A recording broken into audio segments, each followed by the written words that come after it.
अब असेट्स के point of view से भी हम निकाल सकते हैं भाई कि एक शेयर हमारा कितने का है। आज हम इक्विटी का शेयर निकालते हैं कितने का है। अब इक्विटी के शेयर खरीदे होंगे इक्विटी शेयर होल्डर्स ने, और असेट के पॉइंट ऑफ व्यू से निकालना है तो देखना पड़ेगा कि इक्विटी शेयर होल्डर्स के हिस्से में असेट्स कितने की आ रही है। अब टोटल असेट हमारे पास है 10,70,000 की, कि ये कैसे अरेंज करी होगी। जाहिर सी बात है सर, पहले पैसे अरेंज करे होंगे तभी असेट्स अरेंज हुई होगी। 2 लाख यहाँ से, 4 लाख यहाँ से, हालांकि ये अमाउंट आपको लौटाने लायबिलिटी है, लेकिन पहले पैसे अरेंज करे होंगे तभी ये असेट्स अरेंज करी होगी। हालांकि कंपनी दो टाइप के लोगों से पैसा अरेंज करती है। एक वो लोग जो कहते हैं कि कंपनी के लॉस में हम उनके साथ रहेंगे, अगर प्रॉफिट है तो आप हमें हमारा प्रॉफिट दे दीजिएगा, अदरवाइज आपके लॉस में हम आपके साथ रहेंगे। तो ऐसे लोगों को कंपनी इनसाइडर ट्रीट करती है और इनके लगे हुए पैसे को अपने ऊपर इंटरनल लायबिलिटी मानती है, मतलब इंटरनल कर्जा। बाकी दूसरे लोग ऐसे होते हैं जो कंपनी को पैसा देते समय कहते हैं कि भाई ऐसा है कि हमारा फिक्स रूप से जो भी अमाउंट ऑफ प्रॉफिट बनेगा वो आप हमें देते रहना, आप लॉस में चाहो या आपकी कंपनी खत्म हो, हमें उससे कोई मतलब नहीं। अब मान लीजिए डिबेंचर से पैसे अरेंज करे कंपनी ने, तो इसका ब्याज हर हालत में कंपनी को देना ही पड़ेगा, चाहे वो लॉस में हो।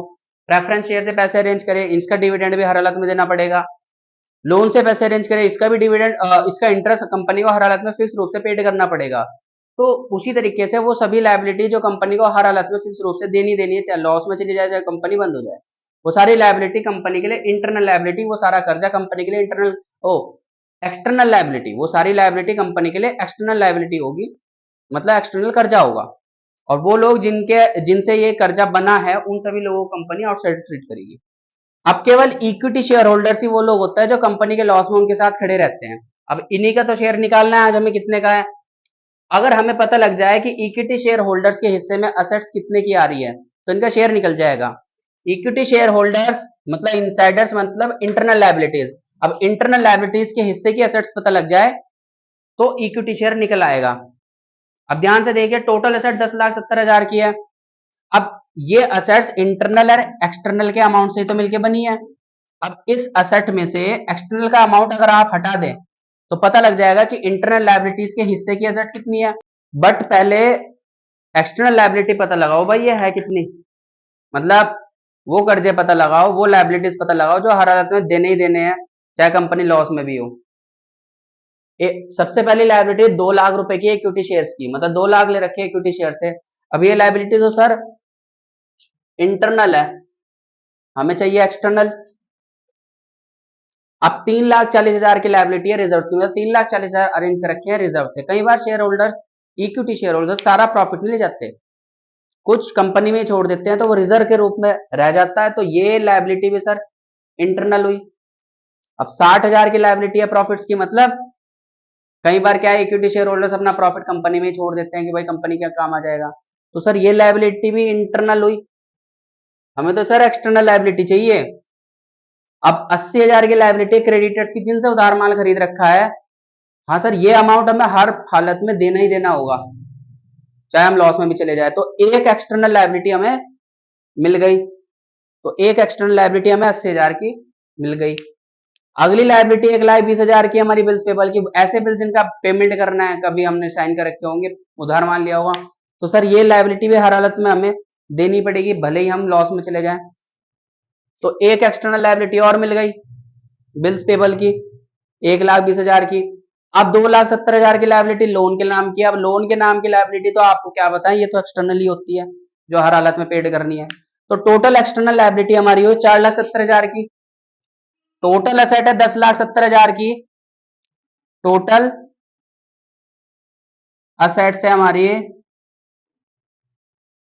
10,70,000 के, उसमें से एक्सटर्नल लायबिलिटी का अमाउंट माइनस कर दिया, उसमें से एक्सटर्नल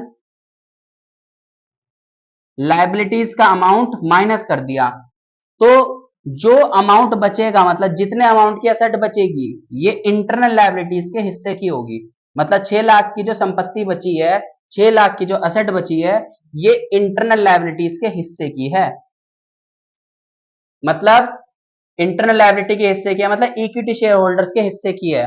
ध्यान से देखिएगा बेटा, इक्विटी शेयर होल्डर के हिस्से की जो असेट्स है वो है 6 लाख। अब इक्विटी शेयर होल्डर्स है कितने, 20,000। अब 6 लाख रुपए की असेट इनके हिस्से की और ये लोग हैं 20,000, तो इनका एक हिस्सा कितने का हो गया, 30 रुपए का, 30 रुपीज का, मतलब एक इक्विटी शेयर हो गया हमारा 30 रुपीज का। सो वैल्यू पर शेयर निकालने का फॉर्मूला क्या हो जाएगा,